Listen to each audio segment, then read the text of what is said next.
saya share tipsnya.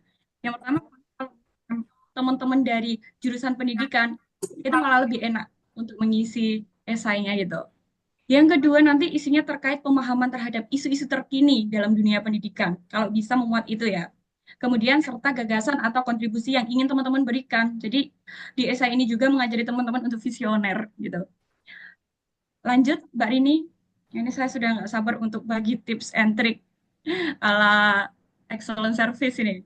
Ini untuk pengenalan. Nah, ini teman-teman.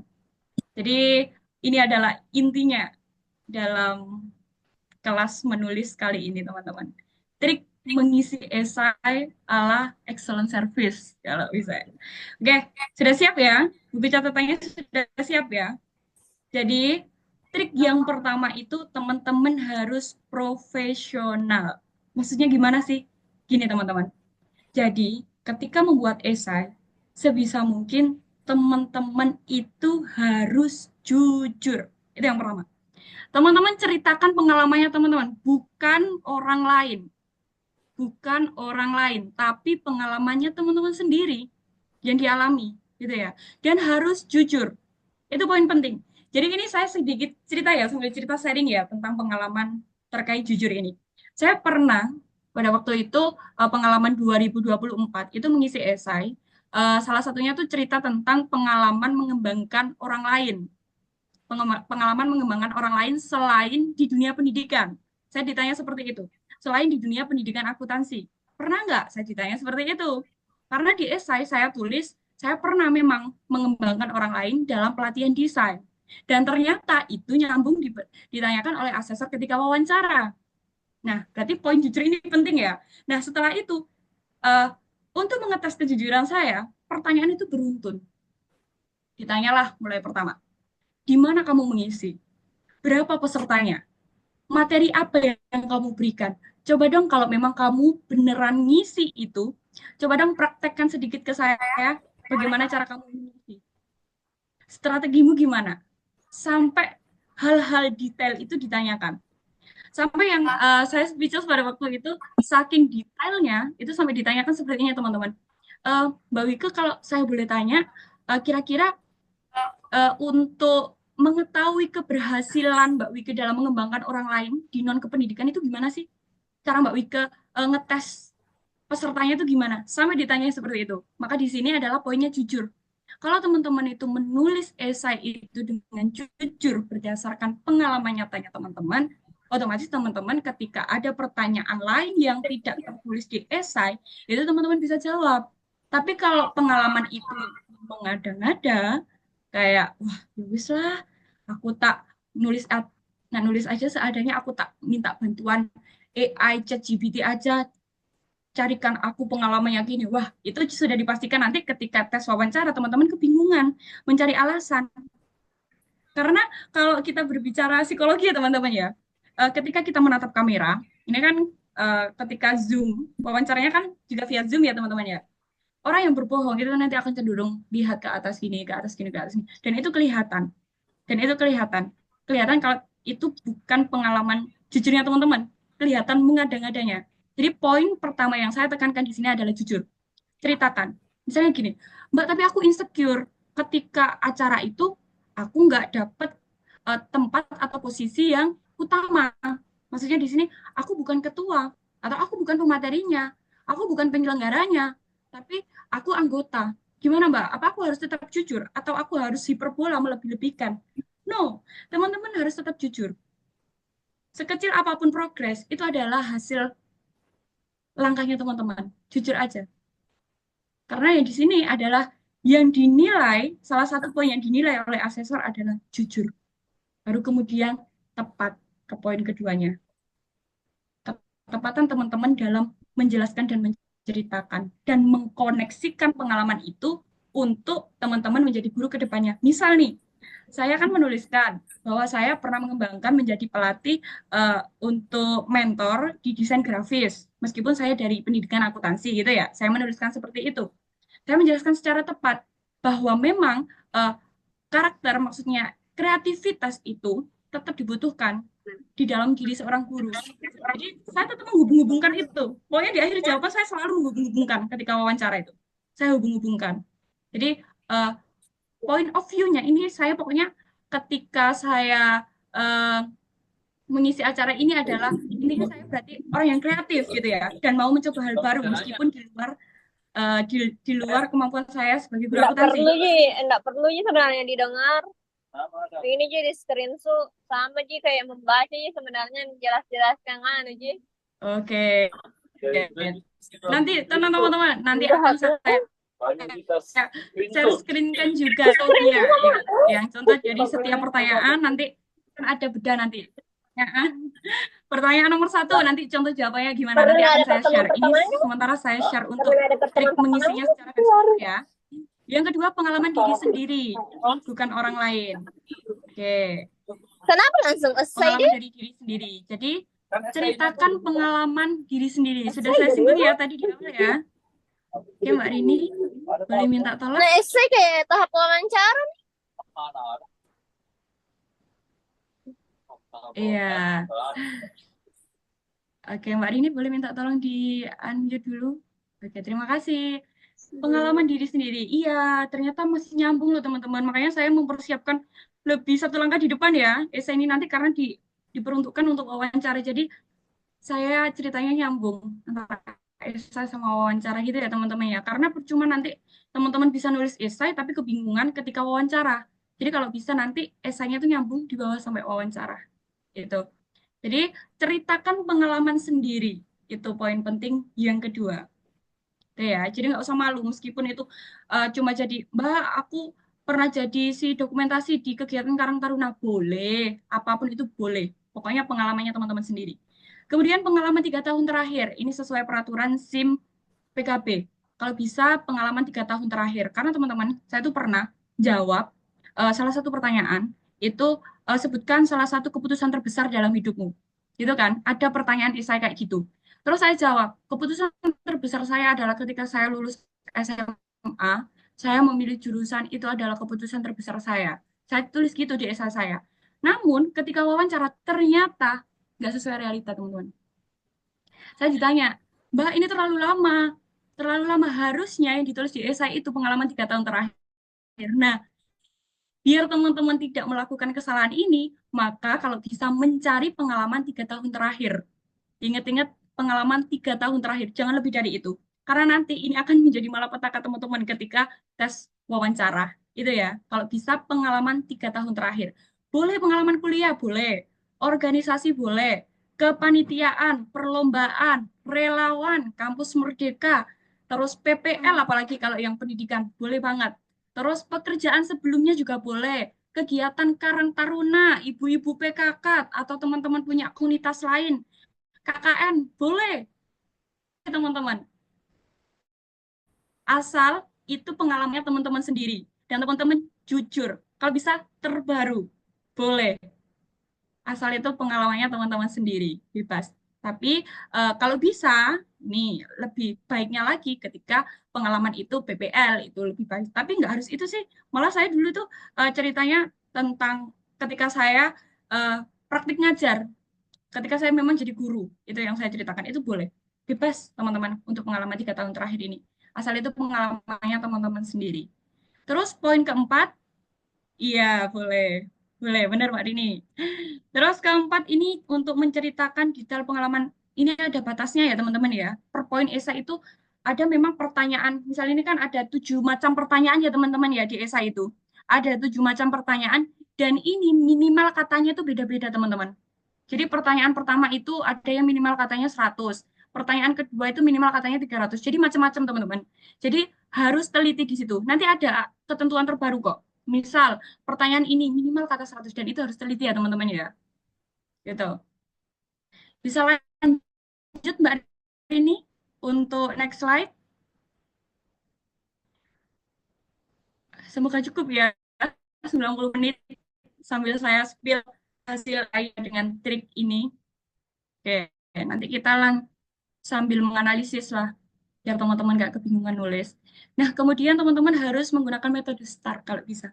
Ceritakan situasinya kayak apa di situ, ceritakan situasinya seperti apa, kemudian ceritakan perannya teman-teman. Yang pertama, ceritakan situasinya kayak apa, terus tugasnya teman-teman itu sebagai apa, terus ketika pelaksanaan itu bagaimana, dan hasilnya seperti apa. Contoh simpel, saya menjadi pembina OSIS pada saat itu. Situasinya, saya adalah pembina OSIS yang akan melaksanakan wisuda purnawiyata. Itu situasi. Tugas saya di situ adalah sebagai si acara. Pembina OSIS sekaligus si acara yang sekaligus merangkap menjadi MC.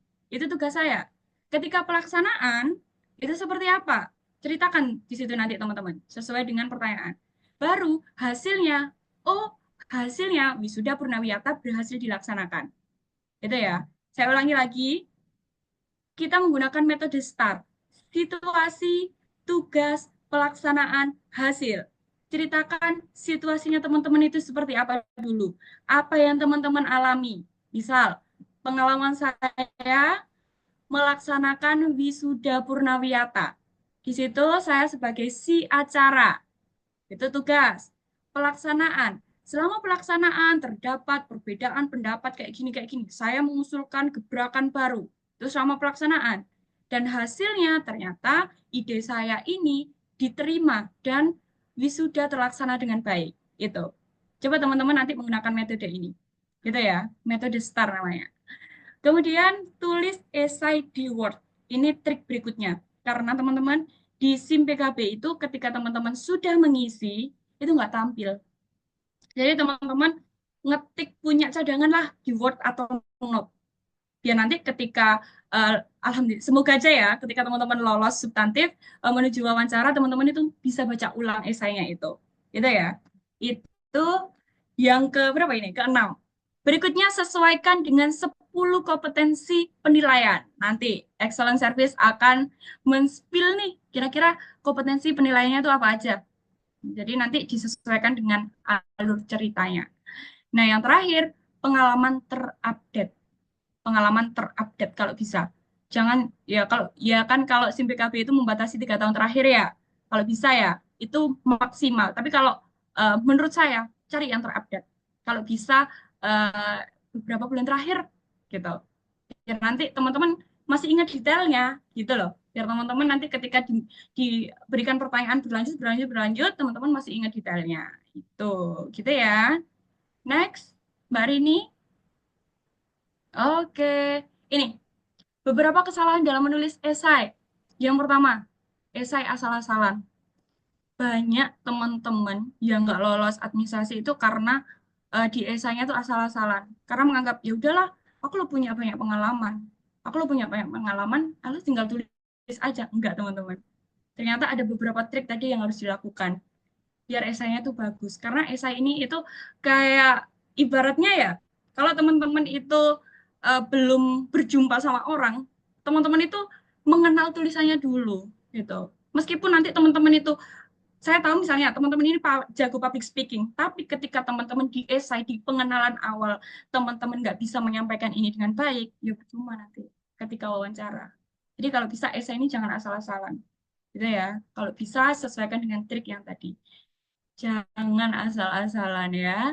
Yang ini ya. Kemudian berikutnya, tidak mengecek atau membaca ulang esai yang ditulis. Wah, ini bahaya. Ini kadang terlalu percaya diri itu juga bahaya ya. Jadi harus tetap dicek, dibaca ulang esainya yang sudah ditulis itu dibaca ulang, dicek lagi, dibaca ulang lagi. Saya dulu itu sampai saya hafal ya, tapi saya cek, saya baca ulang itu sampai akhirnya sampai ketika sekarang sudah jadi mahasiswa PPG itu masih ingat apa yang saya tulis itu. Karena terlalu banyak saya baca ulang pada saat itu. Kemudian menggunakan kata aku, mungkin, kayaknya, itu nggak boleh. Jangan gunakan kata aku. Jangan gunakan kata aku, karena ini kurang baku, gitu. Dan jangan gunakan kata mungkin dan kayaknya. Karena kata mungkin, kayaknya, itu menunjukkan teman-teman ragu-ragu. Menunjukkan teman-teman ragu-ragu. Jadi hindari kata aku, mungkin, kayaknya. Ini 3 kata yang harus dihindari. Aku mungkin kayaknya. Karena ini menunjukkan teman-teman ragu-ragu. Gitu. Kemudian mengerjakan esai di waktu mendekati deadline atau tenggat waktu. Jangan ya. Karena segala sesuatu yang terburu-buru itu hasilnya nggak maksimal. Jadi kalau bisa ya mulai sekarang aja dipersiapkan gitu. Terus tidak menyimpan esai, nah ini juga bahaya. Lupa klik simpan itu juga bahaya. Terus terburu-buru dalam menulis esai sehingga banyak saltik atau salah ketik.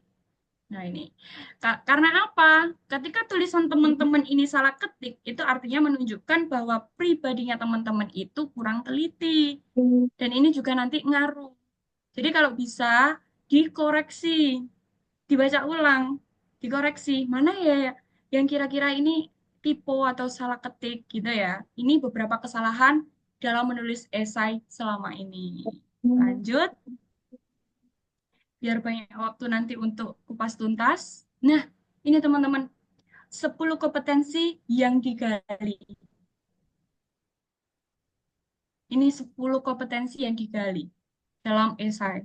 Yang pertama itu membangun hubungan kerjasama positif. Kalau bisa nanti teman-teman ketika dia pengalamannya teman-teman 3 tahun terakhir, teman-teman sambil memikirkan, misal nih, aku pernah KKN, terus aku itu di sana ketika KKN itu bisa loh memimpin istighosah tahlil, atau bisa loh aku merapat ibu-ibu PKK, memimpin rapat ibu-ibu PKK. Aku bisa loh eh, ngajak bapak-bapak itu untuk gabung kegiatan sama positif. Jadi pengalaman yang teman-teman miliki itu sama hubungkan ke sini. Terus pembinaan, cari pengalaman yang tentang pembinaan. Komunikasi yang menarik, cari tentang itu. Jadi kalau bisa pengalaman teman-teman itu harus dihubungkan dengan 10 kompetensi yang digali ini. Itu ya teman-teman ya. Tuh, lanjut Mbak Rini. Kita langsung ke bedah pertanyaan. Kayaknya teman-teman udah nggak sabar melihat pertanyaannya. Ini teman-teman. Cuma ada 7. Hanya ada 7 pertanyaan inti tapi. Karena nanti di setiap pertanyaan, contoh pertanyaan A akan pecah jadi 3, pertanyaan B akan pecah jadi 4 bagian, pertanyaan C akan pecah jadi 4 bagian. Itu teman-teman. Jadi kelihatannya cuma 7, tapi ternyata beranak ini pertanyaannya. Lanjut Mbak Rini.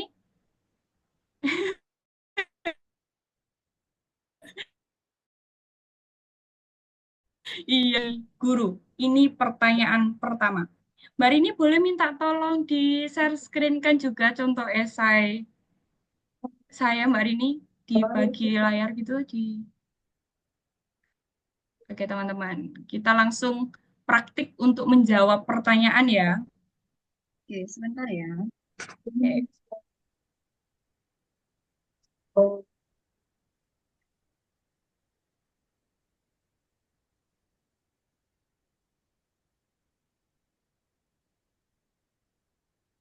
ini sudah banyak ya, ada 29 yang bergabung ya. Oke, sebentar ya teman-teman ya. Atau pakai punya saya aja Mbak Dini. Boleh, boleh, sebentar. Oke,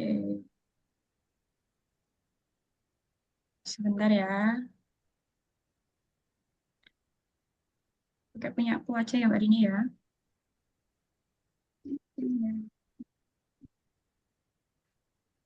Tenang teman-teman, nanti kalau misalnya bingung bisa diskusi lebih lanjut kok nanti di grup.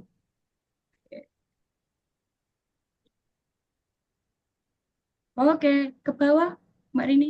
Nah, ini sebenarnya catatan-catatan saya sih ketika mengisi administrasi ke bawah lagi, lagi, lagi Mbak Rini, kurang ke bawah lagi. Oke,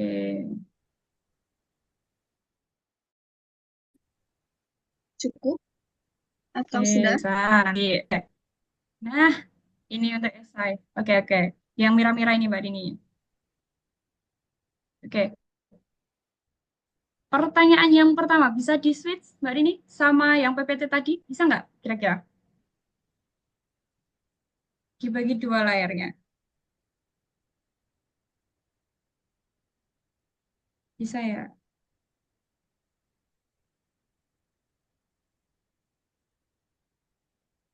Sebentar ya.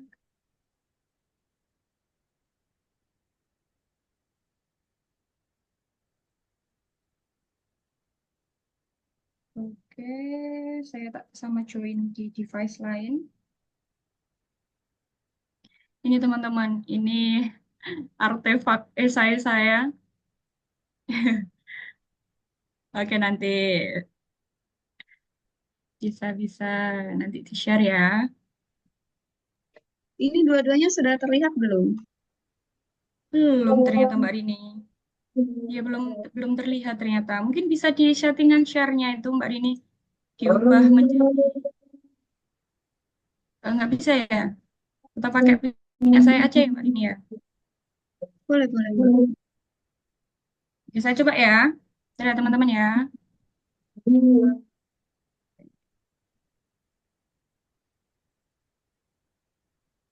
Oke, sabar bentar ya teman-teman. Kita pakai ini aja.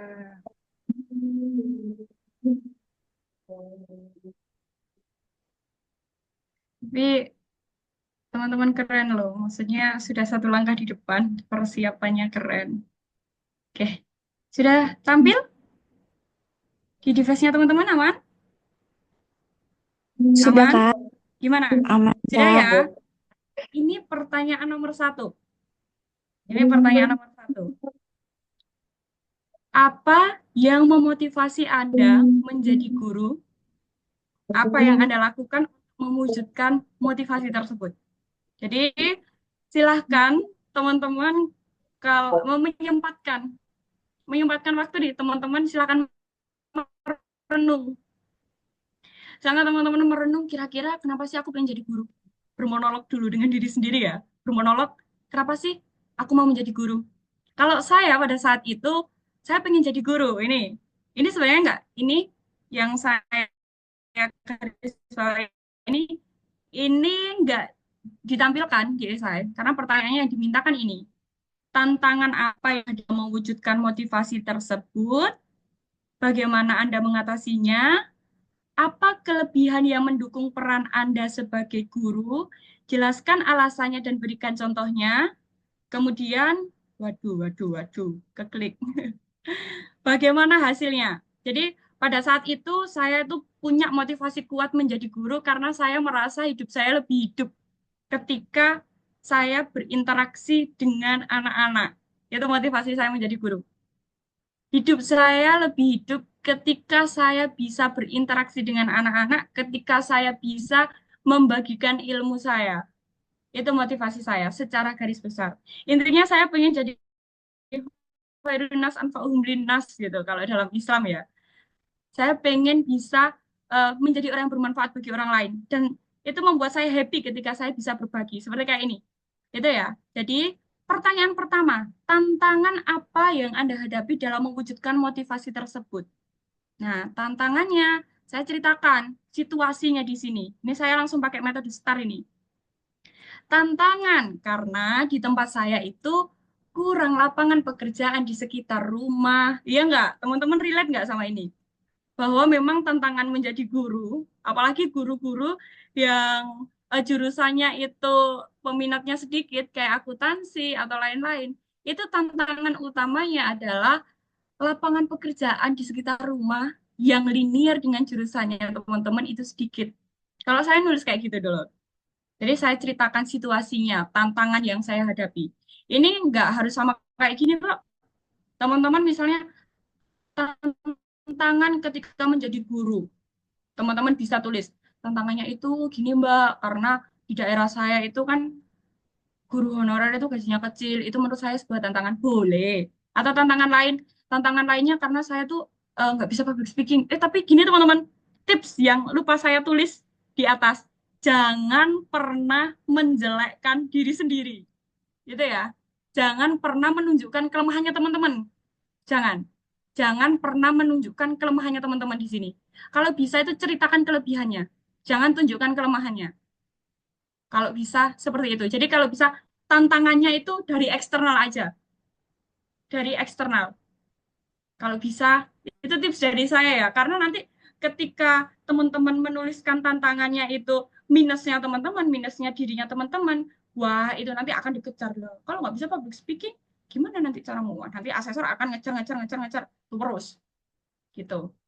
Makanya esai ini harus dipersiapkan dengan baik dan dipikir matang-matang. Jadi kalau bisa tips dari saya, tantangan itu tulis aja tantangan dari eksternal. Itu versi saya ya. Tulis. Misalnya tantangan kurangnya lapangan pekerjaan di sekitar rumah yang linear dengan prodi pendidikan akuntansi. Nah, terus akhirnya di sini teman-teman ceritakan di situ gimana teman-teman menyikapi hal itu. Nah, sebagai cara untuk mengatasinya, dengan mencari lowongan sebagai guru akuntansi di Surabaya, saya menceritakan. Jadi ada tantangan, saya juga membawa solusi. Jadi bukan hanya tantangan saya pasrah, enggak. Tapi ada tantangan, saya juga berpikir mencari solusi. Karena inilah yang dibutuhkan oleh seorang guru. Ketika ada masalah, enggak angkat tangan, enggak dadah, bye, enggak. Tapi teman-teman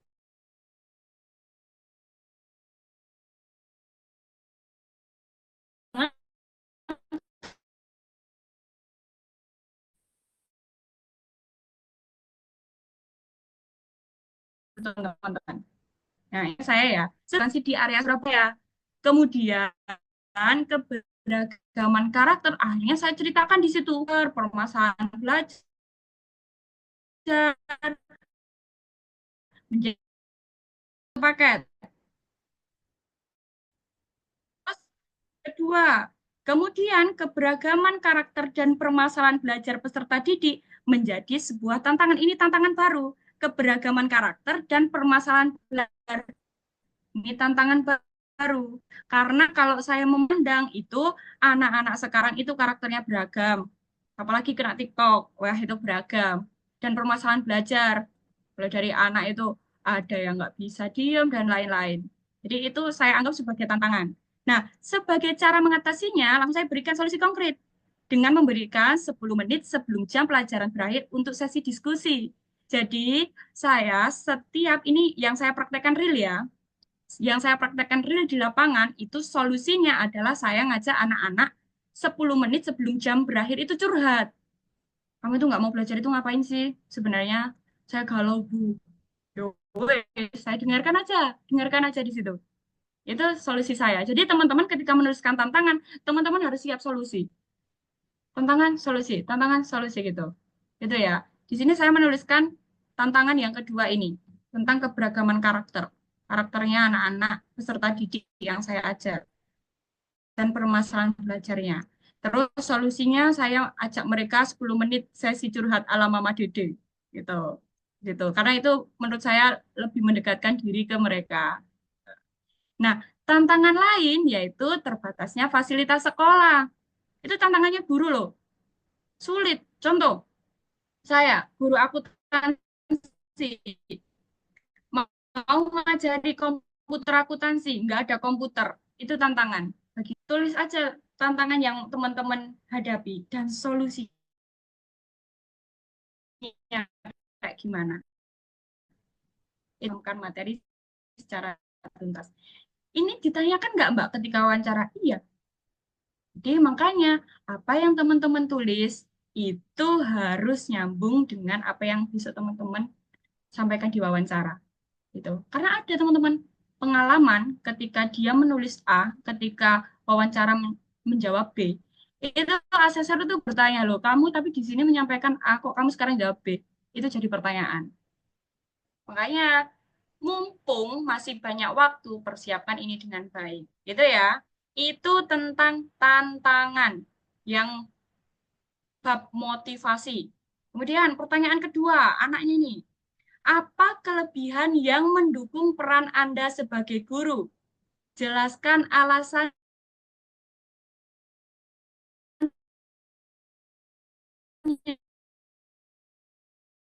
berikan contoh. Kalian itu menuliskan pengalaman-pengalaman konkret, konkret, konkret. Harus ada contohnya. Itu yang ditanya soalnya. Yang pertama, saya menceritakan itu. Kelebihan pertama, saya itu mudah beradaptasi dan memberikan solusi atas permasalahan. Ini menurut saya adalah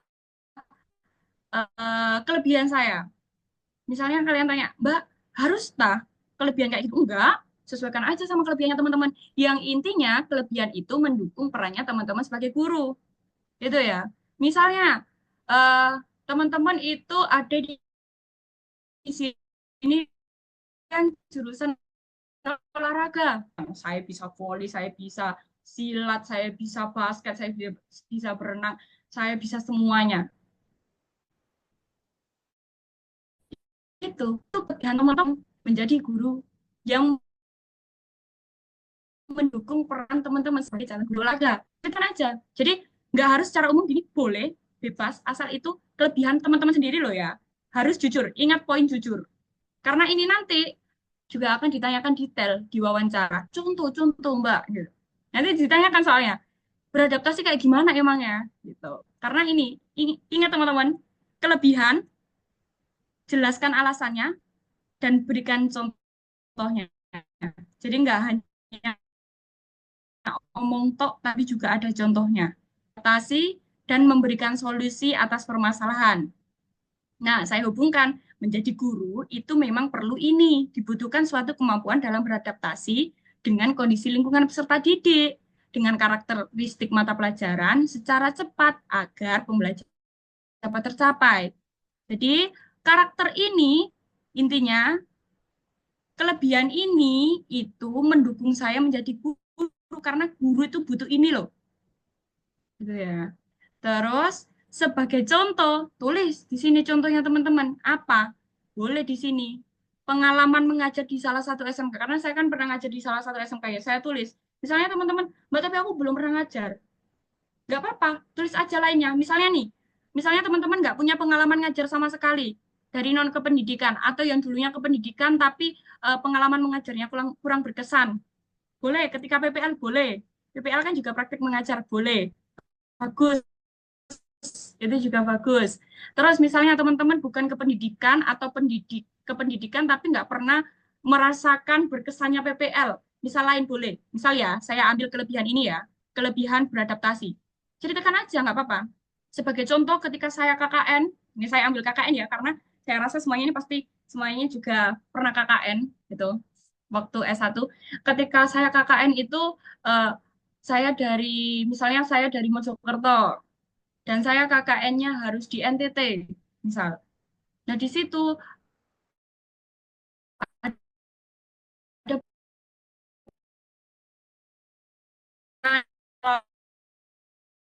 itu Mojokerto beradaptasi loh. Jadi saya berbeda bahasa, tapi saya bisa menyelesaikan dengan culture orang-orang sana, saya bisa beradaptasi loh. Nggak apa-apa. Pokoknya contoh yang teman-teman berikan itu nyambung sama kelebihan. Itu ya. Intinya harus nyambung dengan kelebihan yang teman-teman tonjolkan di situ.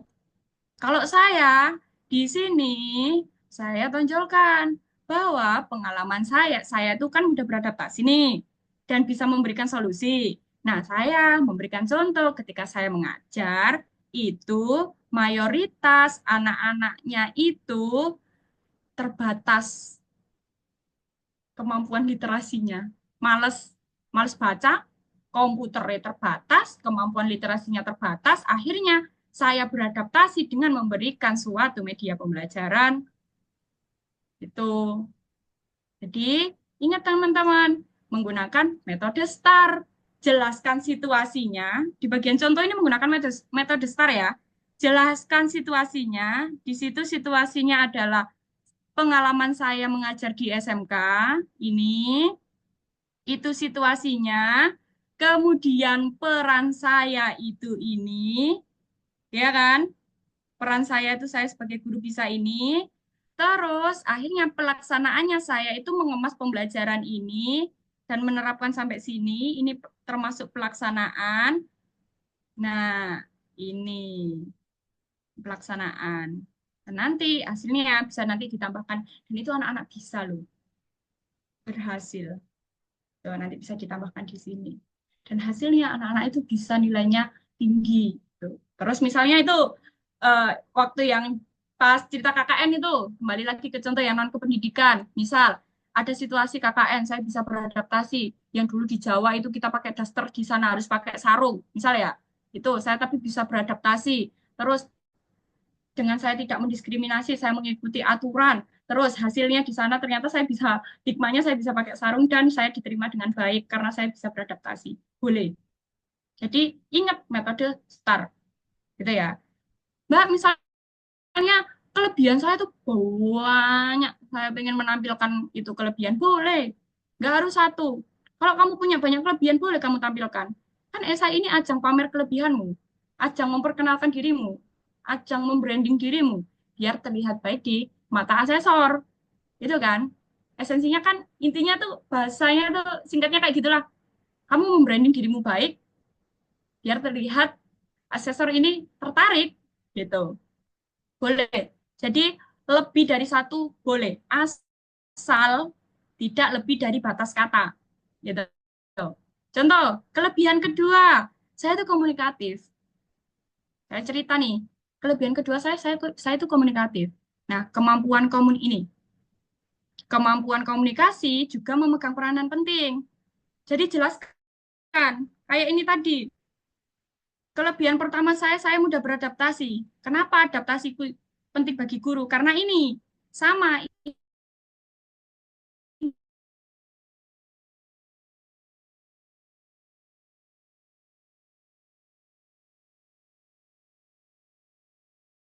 komunikatif. Kenapa? Karena ini itu mudah. Bukan hanya kelebihan misalnya. Oh, kelebihannya, Pak, saya itu suka benar beradaptasi. Tapi jelaskan, humoris itu buat apa? Menunjang apa sih biar kamu bisa jadi guru yang baik? Itu ya. Terus ditampilkan contohnya juga. Contoh, saya memiliki dua peserta didik. Jadi ceritakan. Karena ini besok ditanyakan ketika wawancara. Ingat, kalau bisa ini jujur. Jujur. Dan jangan menunjukkan kelemahanmu di sini. Itu ya. Lanjut di sini sama di sini bagaimana hasilnya? Wah, ini kan tadi metode startnya kan di ini situasi, terus kemudian ada peran saya, terus kemudian ada pelaksanaan. Hasilnya di sini di pertanyaan nomor 3. Tuh, teman-teman. Pertanyaan nomor 3. Mengetahui tantangan saya hadapi dan kelebihan yang saya memiliki mempermudah saya dalam mewujudkan proses ceritakan hasilnya di sini. Realnya kayak gimana? Kelebihan beradaptasi, komunikatif, dan kreatif. Ini kan yang saya highlight di dalam diri saya. 3 ini. Membuahkan hasil seluruh peserta didik antusias. Hasil yang pertama, aktif, mengikuti pembelajaran komputer akuntansi. Terus, studi kasus dapat terselesaikan dalam waktu yang cepat dan nilai kuis pengetahuan peserta didik mayoritas di atas 90. Sudah kan? Menggunakan STAR kan? Gitu ya. Sampai sini, ada yang ditanyakan? Atau lanjut aja dulu ya, karena banyak ya. Dulu ya, karena banyak. Dua,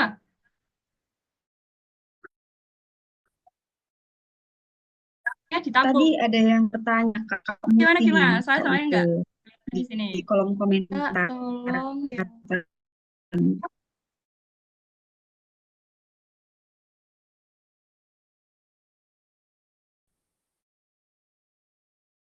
Tadi ada yang Nah, itu di ya boleh. Kalau kalau iya boleh. Kak, kalau alasannya karena realita di daerah saya sudah tidak menerima guru honorer, boleh. Itu juga tantangan menjadi guru saat ini. Artinya teman-teman harus upgrade skill, ikut PPG. Saya tuh dulu gitu kalau ditanya asesor. Tantangannya di daerah saya nggak ada jurusan akuntansi. Minim, saya harus ke kabupaten lain. Makanya dari itu Pak, saya mau ikut PPG. Oke, Pak, aku tadi ketawain tapi tidak sebuah jempol gini. Benar, visioner berarti ya? Iya Pak. Gitu teman-teman, boleh. Selagi itu tantangan real yang teman-teman hadapi loh ya, bukan mengada-ngada. Boleh, PPL boleh. Lanjut ya, teman-teman. Masih banyak soalnya teman-teman. Semoga nggak bosen ya. Oke, yang kedua, ceritakan pengalaman ketika Anda perlu mempelajari hal-hal baru untuk meningkatkan performa.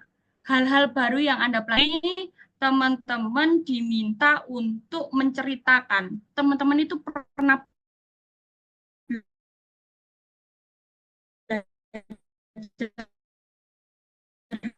hal baru apa sih kualitas guru akuntansi? Selama 3 tahun terakhir dulu S1, saya tidak pernah mendapat mata kuliah tentang accurate. Tapi ketika 3 tahun terakhir ini, karena saya memang jadi guru akuntansi di SMK swasta besar di Surabaya, itu menuntut saya untuk mempelajari hal baru ini. Dan ini meningkatkan performa diri saya, meningkatkan kualitas diri saya. Boleh. Atau contoh lain, teman-teman di sini ceritakan. Misalnya saya pernah mempelajari ini, Mbak. Misalnya teman-teman dari jurusan apa sih? Apa aja sih di sini? Kira-kira apa enaknya? Jurusan bahasa Indonesia misal ya. Bahasa Indonesia. Dulu ketika kuliah atau selama ini, saya itu nggak bisa ya namanya musikalisasi puisi. Saya nggak pede. Tapi saya mempelajari hal-hal baru itu. Saya mau belajar musikalisasi puisi. Buat apa? Ya buat meningkatkan performa saya menjadi guru.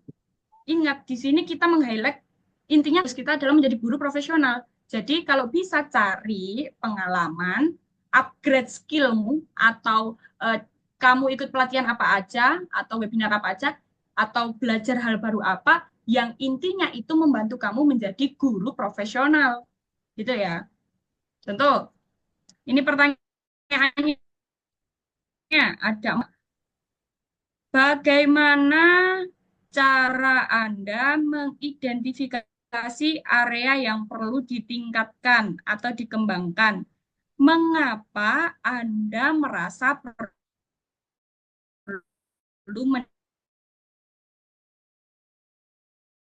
meningkatkan area tersebut? Jadi, teman itu pernah belajar apa? Tuh, yang pertama. Tulis. Terus, kenapa sih kok teman-teman mau belajar itu? Nah, ini untuk jawab pertanyaan ini. Kalau saya jawabnya gini dulu, template-nya. Caranya dengan melihat kebutuhan di lingkungan sekolah, khususnya yang linear dengan pembelajaran akuntansi. Kalau saya seperti itu. Atau misal teman-teman yang belum punya pengalaman mengajar, teman-teman tulis. Caranya dengan melihat kebutuhan di lingkungan, misalnya ini pengalaman teman-teman ketika PPL ya. Caranya dengan melihat kebutuhan di lingkungan sekolah tempat saya PPL dulu. Ternyata di sana itu butuh skill ini pelatih voli, misal. Itu yang guru olahraga, kayak gitu. Jadi teman-teman bernostalgia, aku ini pernah mempelajari apa ya, dan kenapa ya dulu aku mempelajari ini. Tuh, kalau saya ini dulu. Karena memang tuntutan kerjaan ya saya harus bisa ngajar itu. Sebagai contoh, jangan lupa kasih contoh di setiap pertanyaan, kasih contoh real. Sebagai contoh, kondisi nyata di lapangan, mata pelajaran yang saya ajar itu wajib untuk belajar pelajaran itu. Contoh, misalnya, eh, jurusan apa nih yang pengen dijadikan contoh misal? Ada yang jadi jurusan PGSD mungkin. Ada yang jadi PGSD. Misal nih, PGSD. Caranya dengan melihat lingkungan tempat saya mengajar pada saat itu. Tulis. Misal, sebagai contoh, saya ngajar di daerah Ponorogo. Contoh di lapangan pada saat itu ya, kamu bercerita pengalamanmu. Saya ngajar di daerah Ponorogo. Nah, ternyata di sana itu kebudayaannya itu sangat kental. Nah, salah satu contohnya adalah reok. Harapannya adalah anak-anak SD sudah kenal budaya sejak dini. Bisa jatil, bisa reok, bisa tari reok, bisa jatil, bisa jaranan, bisa barong, dan lain-lain. Harapannya seperti itu. Nah, sedangkan pada saat itu saya nggak bisa, tapi saya mau belajar. Akhirnya itu itu teman-teman sudah mengidentifikasi nggak pada saat itu saya, nah ini nyambung ke pertanyaan kedua, tindakan apa yang Anda lakukan untuk mengembangkan diri? Akhirnya saya les, saya berangkat les lah, ikut sanggar tari untuk belajar ngereok, untuk belajar jatel, untuk belajar tari ini.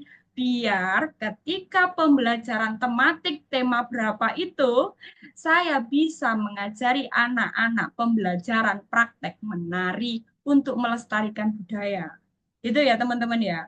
Jadi ingat kita harus menyertakan contoh real gitu.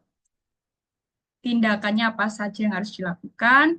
Adakah cara-cara di luar kebiasaan atau berbeda yang Anda lakukan dalam proses pengembangan? Nah, contoh, ini masih contoh yang guru SD belajar tari reog ya. Misal nih, tindakannya kan dia ke sanggar nih, belajar. Dia belajar tari reog nih, misal. Terus, itu di luar kebiasaan saya. Saya aja nari itu kaku, nggak bisa. Tapi saya tuh berusaha. Di luar kebiasaan saya, selain, padahal saya tuh nggak suka loh berinteraksi dengan orang banyak. Saya tuh biasanya tuh introvert. Saya tuh suka belajar itu dari YouTube. Tapi yang namanya menari itu butuh keluasan. Saya ini harus ketemu sama orang, mau nggak mau saya harus berinteraksi. Dan itulah di luar kebiasaannya teman-teman. Nah, contohnya seperti itu. Itu ya, itu bagian dari menjawab pertanyaan yang B, nyambung. Jadi kalau bisa, setiap pengalaman ini mulai dari A, motivasi, kamu angkat satu cerita. Di motivasi ini, kamu angkat cerita yang berbeda, pengalaman yang berbeda. Kalau di motivasi, ini kan saya tadi meng-highlight bahwa anak-anak di sana keterbatasan komputer. Kalau di cerita kedua, ini saya meng-highlight pengalaman saya itu belajar materi ajar baru yang saya nggak dapatkan di kuliah, ketika ngajar di SMK ada materi itu. Jadi kalau bisa, setiap pertanyaan itu kamu sajikan cerita yang berbeda-beda. Tuh, biar enak ya. Oke, sampai sini tindakan, terus tantangan. Apa tantangan atau kesulitan yang Anda hadapi dalam proses pengembangan diri? Ceritakan di situ, teman-teman. Misalnya ya, yang nari. Tantangannya adalah, wah saya itu linu-linu. Saya tuh udah capek, umpuisan, capek saya.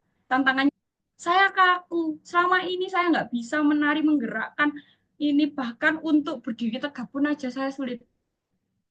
Tapi disitulah tantangannya. Tapi saya bisa loh menyelesaikan itu. Tuh, tuh ya. Terus hasilnya saya bisa tapi berkat kerja keras saya, berkat latihan istiqomah saya, latihan rutin saya. Ini hasilnya. Jadi ingat-ingat metode START tetap masih dipakai di sini. Itu ya teman-teman ya. Ceritakan pengalaman nyatanya teman-teman. Karena ini teman-teman real, ini beneran ditanya ketika wawancara.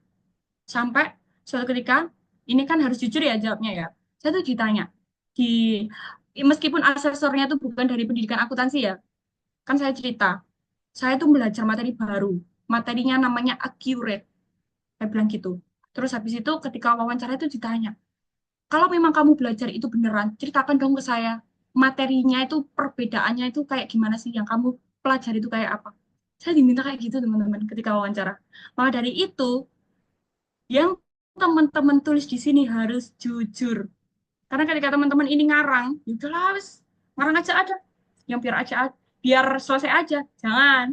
Nanti ketika itu teman-teman diminta untuk mempraktekkan beneran, menceritakan materi-materi yang teman-teman berikan, ya kesulitan. Contoh simpelnya, teman-teman belajar skill passing, bola voli. Kalau teman-teman ngarang cerita itu, kalau disuruh praktek beneran gimana? Sulit kan? Jadi kalau bisa ceritakan di sini.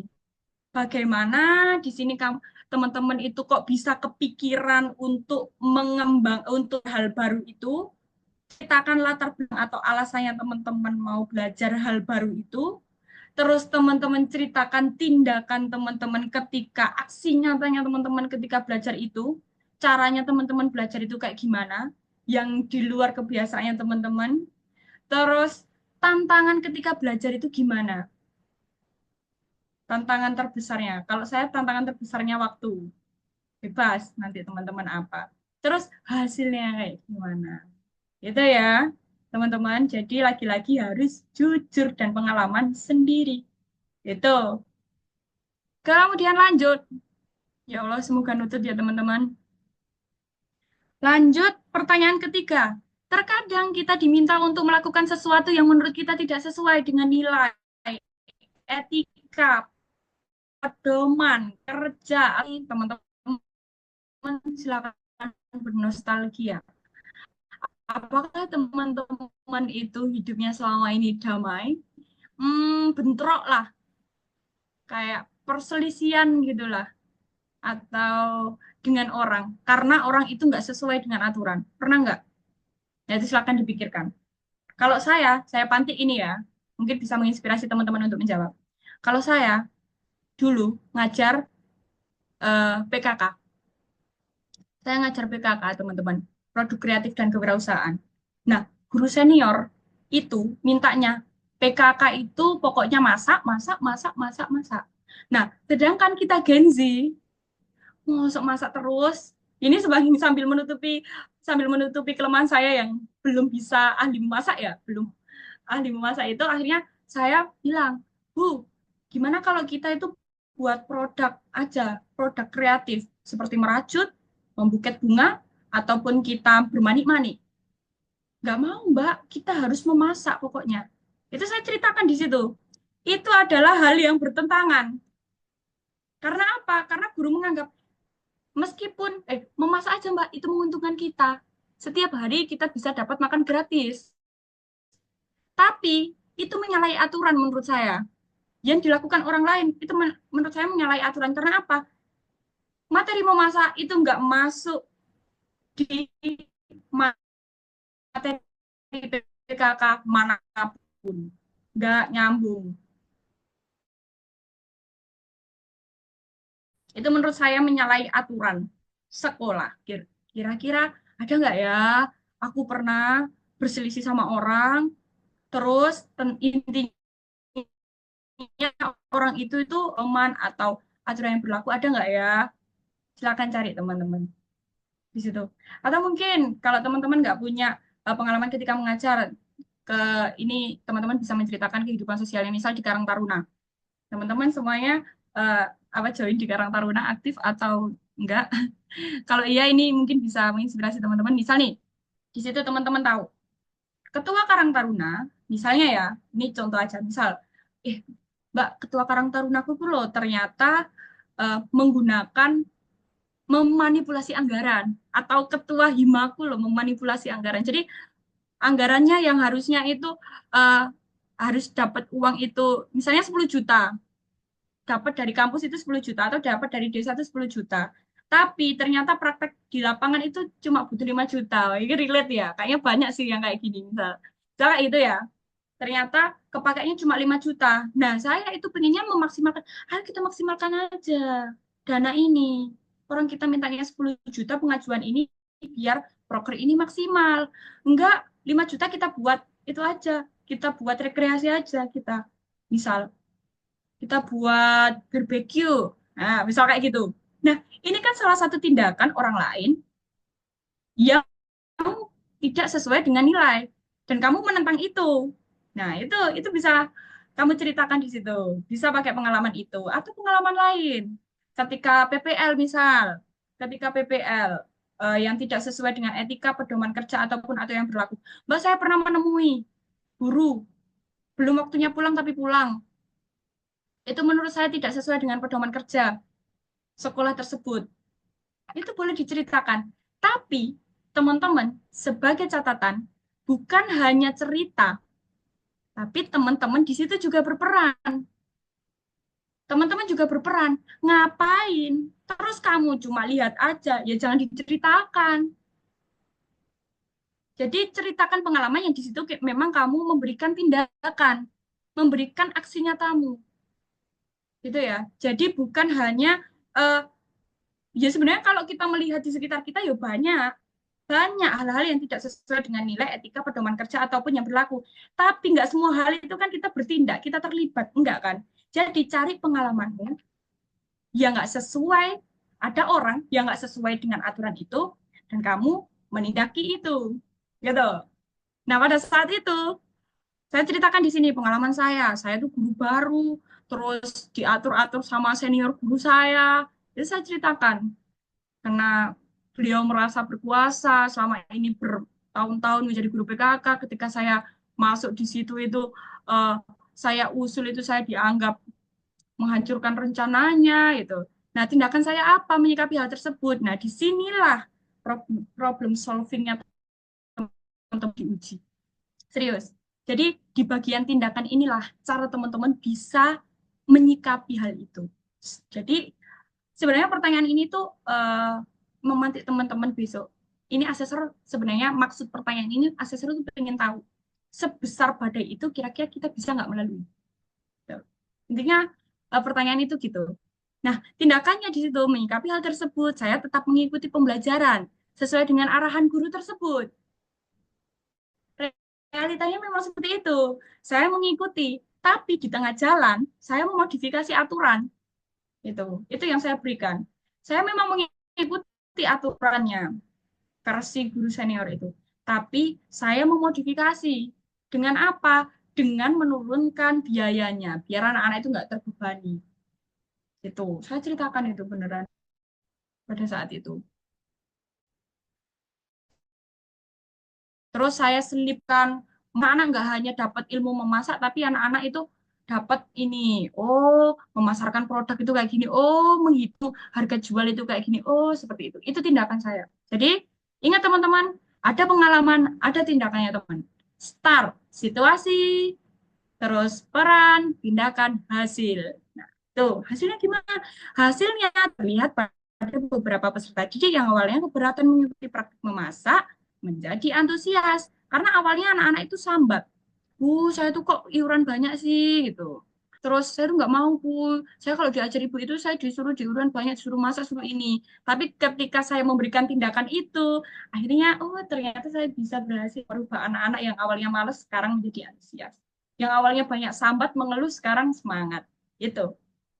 Itu ya. Jadi ini secara nggak langsung saya menceritakan kelebihan saya di sini bahwa saya itu kreatif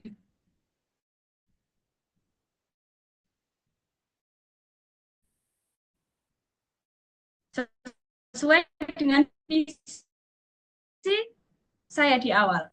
Saya menceritakan ini nyambung sama karakternya teman-teman di atas yang pengen teman-teman tonjolkan. Kalau saya kan mudahnya ini. Itu ya. Aman? Ada pertanyaan sebelum lanjut? Pertanyaan berikutnya ini. Gimana, gimana? Aman? Lalu saya sebentar ya. Sebentar. Saya lanjutkan dulu aja ya, biar nutut. Sebentar, Mbak Dini. Ya, karena ini masih sampai C ternyata teman-teman. Wah, bedah kasus ini memang luar biasa ini. Oke, lanjut. Ceritakan secara spesifik situasi pengalaman Anda saat bekerja sama dengan orang lain yang memiliki perbedaan, seperti budaya, cara pandang, latar belakang, pendidikan, dan cara berpikir. Nah, di bagian ini, teman-teman silakan bernostalgia. Teman-teman pernah nggak join di salah satu kegiatan yang intinya teman-teman itu punya perbedaan pendapat sama orang itu? Pernah nggak? Boleh? Boleh sama teman, boleh sama atasan, boleh, bebas. Silakan teman-teman ceritakan di situ. Intinya, pengalaman teman-teman saat bekerja sama dengan orang lain, dan orang lain itu berbeda pendapat sama kita, cara pandang. Saya pernah teman-teman. Kalau di sini saya ceritakan, saya ceritakan pengalaman saya, bahwa saya itu pernah bergabung ke panitiaan wisuda. Saya itu guru baru, saya ceritakan. Saya ngajar di SMK Islam yang sangat ukti. Bahkan kerudungku diatur, kerudungnya itu harus menutup dada. Nah, pada saat itu, saya ingin membuat gebrakan baru. Bahwa meskipun sekolah Islam, saya ingin menyelipkan kebudayaan di situ. Bukan hanya kebudayaan Islam, tapi kebudayaan Indonesia seperti menari, gamelan, dan lain-lain. Yang selama ini belum ada di situ. Tapi ternyata panitia yang lain memiliki perbedaan pendapat sama saya. Ada yang bilang, itu di luar visi kita, Mbak Wike. Nggak dibilang gitu. Itu perbedaan pendapat kan akhirnya. Itulah yang saya ceritakan. Nah, ingat teman-teman, cerita harus dengan tindakan. Akhirnya, saya bilang, karena pada saat itu saya si acaranya, langkah-langkah, ini nyambung ya ke pertanyaan kedua ya, langkah-langkah yang Anda lakukan untuk mencapai tujuan tersebut. Terus saya, oh ternyata yang saya ceritakan ini yang itu loh teman-teman. Oh mohon maaf, ternyata cerita saya bukan yang itu. Intinya pada saat itu saya itu punya murid dia itu nggak good looking tapi suaranya bagus. Terus ada guru yang bilang paduan suara itu harus good looking, nggak hanya suara tapi harus good looking. Saya nggak terima teman-teman, wah body shaming ini. Itu perbedaan pendapat. Akhirnya langkah-langkahnya yang saya lakukan ini untuk menjaga hubungan baik. Jadi kalau bisa, teman-teman, tindakan yang teman-teman berikan itu tidak apa ya, balance, harus balance. Jadi teman-teman tetap bisa menjaga hubungan dengan orang itu dengan baik, tapi masalah itu juga selesai. Kalau bisa kayak gitu. Contoh tadi, di paduan suara, ada guru yang bilang, yang jelek harus ditaruh belakang. Gurunya bilang gitu. Dan saya tidak terima, saya pada saat itu adalah pelatih padusnya. Pada saat itu saya cerita saya pelatih padusnya. Saya tahu dia adalah suara yang paling bagus meskipun dia nggak good looking. Ketika disuruh geser, Mbak Wika tolong itu si A pindah ke belakang ya. Bu, nggak bisa Bu, dia suaranya paling bagus. Nggak apa-apa Mbak, yang dilihat itu pertama itu wajah. Gitu. Itu perbedaan pendapat. Terus saya menyikapinya adalah, ini Bu, saya kasih pengertian. Bu, dalam paduan suara itu seperti ini. Ketika si A ini mundur, teman-temannya suaranya jadi berubah tidak karuan karena dia itu leader. Meskipun secara look itu kurang menarik. Tapi nggak bisa Mbak, akhirnya 50-50. Gini saja Bu, mic-nya saya pindah ke belakang. Kalau memang ibu tetap maksa untuk anak itu di belakang, biar sama-sama enak, mic-nya saya pindah ke belakang. Jadi sama kan, masalah suara tuntas, masalah dengan guru tersebut tuntas. Nah, itulah harapan saya nanti ketika teman-teman mengisi poin D. Artinya teman-teman itu cari masalah, uh, ingat-ingat teman-teman itu pernah crash sama siapa, pernah berbeda dengan siapa, dan teman-teman itu tindakannya kayak gimana. Gitu. Kalau bisa tindakan itu jangan sampai menunjukkan misalnya gini. Terus jangan sampai ya teman-teman menunjukkan kelemahan. Enggak, saya nggak terima itu. Saya labrak itu, saya maki-maki. Jangan dilihatnya kayak gitu ya. Jangan kalau bisa ya keluarkan baik-baiknya. Saya ajak diskusi, saya komunikasikan kayak gini. Gitu ya. Pokoknya jangan pernah menunjukkan sifat barbar teman-teman di sini atau kelemahannya gitu. Terus kemudian, apa hasil yang Anda capai saat itu?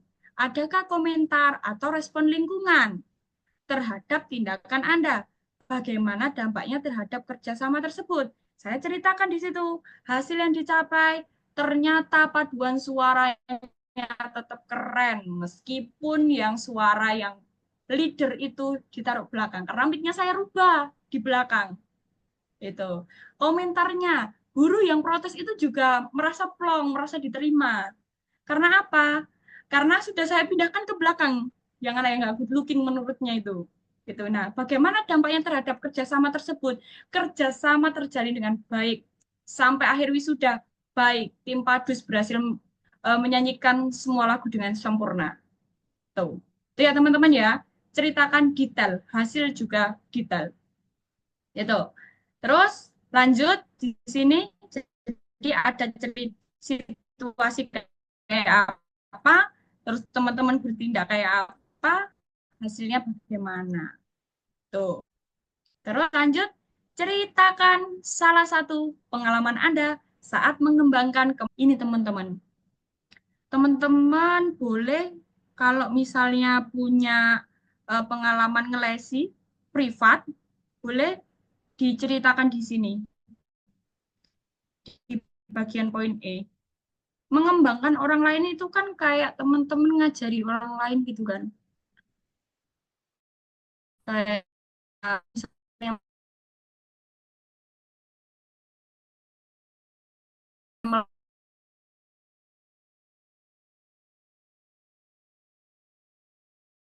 melatih orang lain. Nggak harus skala besar kok, nggak harus teman-teman di acara 100 orang lain loh. Iya kan? Jadi nggak orang itu juga mengembangkan kemampuan orang lain. Jadi itu juga mengembangkan keterampilan. Itu buat yang non pendidikan ya. Soalnya nanti di sini teman-teman itu eh, akan ditanyakan hasil singgung di awal. Proses kamu mengembangkan itu gimana? Strateginya kayak gimana? Itu nanti dijelaskan soalnya. Jadi kalau bisa mengembangkan kemampuan dan keterampilan ini, ceritakan yang benar-benar real lah. Ya semuanya lah, harus jujur lah emang. Kalau nulis esai itu. Tuh, pada saat ini saya tuh cerita, saya tuh jadi relawan mengajar di komunitas belajar akuntansi yang ada di UNESA. Saya ceritakan, saya di situ 3 tahun berturut-turut menjadi eh, mentor belajar akuntansi dasar untuk mahasiswa baru. Saya ceritakan di situ. Nih, saya ceritakan. Selain itu, saya juga mengembangkan ini kadang isi di Winsa, kadang di mana saya dan lain. Saya ceritakan. Ceritakan aja teman-teman. Kalau bisa, ini adalah ajang teman-teman pamer skillnya teman-teman di sini. Itu ya. Nah, di situ situasinya kayak gimana? Siapa yang dikembangkan? Mengapa pengembangan itu diperlukan? Ceritakan. Misal Zoom, tadi itu untuk contoh sederhana ya. Jadi nggak harus skala yang besar itu enggak. Pasti teman-teman itu pernah mengembangkan kemampuan dan keterampilan dan lupa dan nggak sadar. Tuh. Terus apa yang menjadi fokus pada pengembangan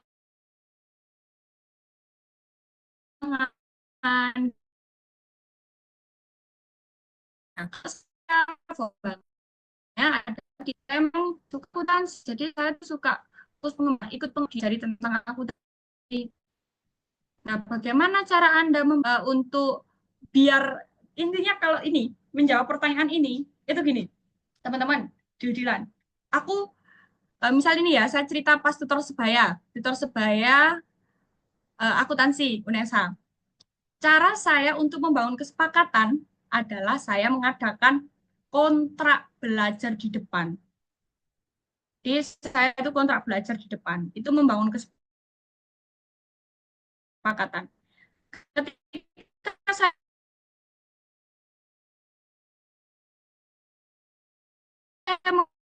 mengajar, silakan kalian itu kesepakatan untuk mencapai hasil yang diharapkan. Itu adalah upaya saya untuk mencapai hasil biar anak-anak itu, biar teman-teman mahasiswa, adik-adik tingkat saya itu bisa dapat nilai A di akuntansi dasarnya. Caranya adalah kesepakatannya saya kontrak di awal setiap mau UAS, setiap minggu akhir menjelang UAS, seminggu itu kalian harus siap saya drill soal. Kalau nggak siap, jangan masuk di kelas saya. Saya gitu. Itu kesepakatan saya untuk mencapai hasil yang saya harapkan biar dia dapat A. Tuh. Nanti diceritakan itu teman-teman di sini.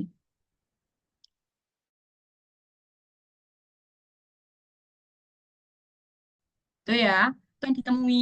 Dan bagaimana cara untuk mengatasinya, apa yang Anda lakukan. Wah, kompleks gitu.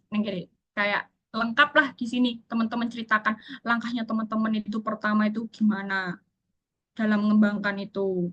Kalau di sini saya akan ngajari ya, adik tingkat belajar akuntansi ya. Jadi saya itu melakukan survei dulu di situ. Kira-kira kalian itu kesulitan di materi apa? Terus proses mengajar saya awali dengan penyampaian dulu materi ini. Terus hambatannya itu adalah apa kondisi pandemi, makanya saya harus online. Terus akhirnya cara mengatasinya tuh kayak gini. Dah, lengkap. Gitu ya. Jadi teman-teman ceritakan langkahnya itu kayak gimana. Terus terus habis itu hambatannya itu kayak gimana. Itu harus lengkap teman-teman. Karena ini serius ditanya ketika wawancara. Tuh.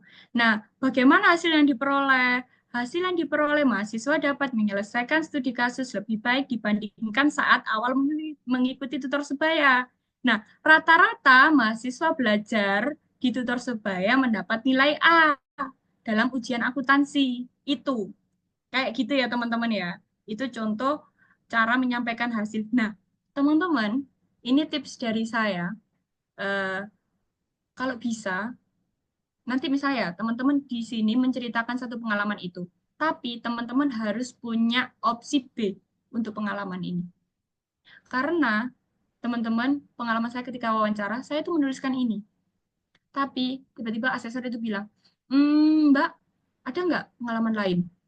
Nah, kalau misalnya teman-teman nggak punya plan B, itu teman-teman pasti akan diam. Apa ya? bingung, nanti kelihatan tambah grogi. Jadi kalau bisa di bagian E, di bagian E itu teman-teman siap-siap plan B yang tidak ditulis di sini tapi teman-teman sudah punya. Karena apa? Pengalaman saya aja, di sini saya kan menuliskan pengalaman yang relate dengan jurusan saya. Tapi ketika wawancara itu ditanya, coba dong Mbak ceritakan yang kamu mengembangkan selain di bidang akuntansi, saya mau tahu gitu. Jadi kalau bisa siapkan 2 pengalaman. Kalau di bagian ini itu tips dari saya. Tapi yang ditulis di sini cukup 1 pengalaman aja nggak apa-apa. Itu ya. Terus yang F, ya Allah, ini menjelang selesai teman-teman. Habis itu kita diskusi interaktif ya. Ceritakan salah satu keputusan penting dalam suatu kegiatan baik di pekerjaan, organisasi, komunitas, perkuliahan yang pernah Anda ambil. Jadi teman-teman keputusan apa yang menurut teman-teman itu penting dalam 3 tahun terakhir. Ingat 3 tahun terakhir. Ini nyambung sama cerita awal saya. Saya lulus kuliah, lulus SMA itu beberapa tahun yang lalu ya. Saya tuh menceritakan keputusan itu. Gak diterima sama asesor waktu wawancara. Mbak, 3 tahun terakhir. Wah, itu langsung kayak muter otak apa ya. Nah, di sini saya menceritakan keputusan penting yang saya ambil. Itu yang tadi, saya tiba-tiba menyelipkan tari tradisional di sekolah SMK Islam. Itu saya ceritakan di sini. Itu keputusan penting sih dalam dalam pekerjaan saya itu mempertaruhkan nama baik saya karena wah, saya tuh sempat crash di sini sama guru agama yang menentang itu. Saya memasukkan tari tradisional itu. Itu menurut saya keputusan penting yang saya ambil karena posisi saya di situ, saya ceritakan di situ. Saya tuh guru baru yang masuk di si acara. Terus saya akhirnya mengusulkan untuk menampilkan tari dari Banyuwangi. Dan guru saya, guru agama menentang. Meskipun saya guru baru, tapi saya berani. Itu keputusan penting yang saya ambil. Tuh. Nah, bagaimana Anda mengidentifikasi dan memperoleh pemahaman yang baik tentang permasalahan yang ada? Nah, ini cara menjawab pertanyaan ini adalah teman-teman itu berpikir, kenapa ya kok bisa aku melakukan hal seperti itu?